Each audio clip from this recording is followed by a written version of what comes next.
Walo sa mga driver na isinairarom sa drug test sa Bicol Central Station nagpositibo.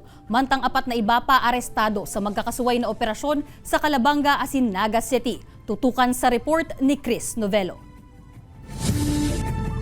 8 isidalang ng mga driver ang nagpositibo sa drug test na ginibo kasuudma sa Bicol Central Station.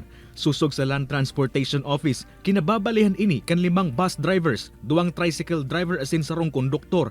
Ikinakaalarma kan manehamento kan Bicol Central Station ang naging resulta kan drug test. Ninulit ang mas dakul subot ini kung ikukumpara sa mga nakaaging kaparehong operasyon. Medyo dismayado po nga niya kang resulta sudma.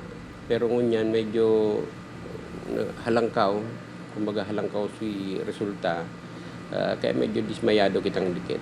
Sa ngunyan, isa sa irarong pa sa confirmatory test ang mga nagpositibo sa surprise ng drug test, mantang nakahold na muna ang pamamasada kan mga ini. Balik karsel ang sarong babae kay bana na ang live-in partner kay ini, makalis ang ginibong anti-illegal buy-bust operation sa barangay Paulbo, Calabanga, Camarines Sur. Nakuha sa posisyon sa mga ini ang anom na sa shaken pigtutubod ng Cebu na nagkakantidad ng 61,000 pesos. Dati na subot na kulong ang babaeng suspect na konsideradong high-value individual. Sa Naga City naman, 2 drug personality man ang nadakop kan mga otoridad sa parehong operasyon.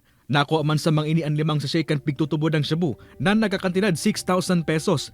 Ninhuli kan sunod-sunod na operasyon kontra illegal na droga, mas napapahiguton subuot kan mga otoridad ang sa indang operasyon nga ni mapugulan ang padago sa transaksyon kan illegal na droga, urog na ngunya na paabuton ang Peña Francia Festival. Isa po ito sa ating tinututukan, yung pesta ni Ina, yung sa Peña Francia. So, we are conducting joint intelligence fusion with PNP and other law enforcement to locate kung saan po yung sources ng illegal drugs. Kay Ban si Carlo Abunita, Chris Novelo, Balitang Bicolandia.